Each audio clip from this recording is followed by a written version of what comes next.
guys! Welcome to my vlog. So guys, ngayon po birthday ko. Ngayon mag-ayos po tayo kung ano po ang i-retouch ko po ngayon, lipstick.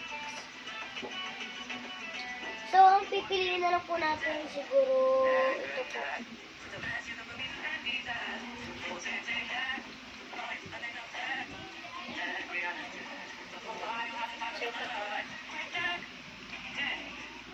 Ito po siya. Purple po.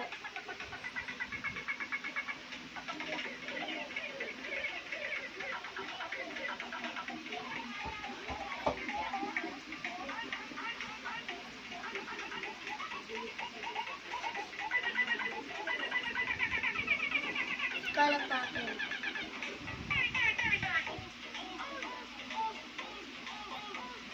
So guys, mamaya i-continue natin itong vlog na to. Nag-aayos pa sila sa labas. Tapos, di pa dumadating yung mga bisita ko po. Mamaya po yung part 2.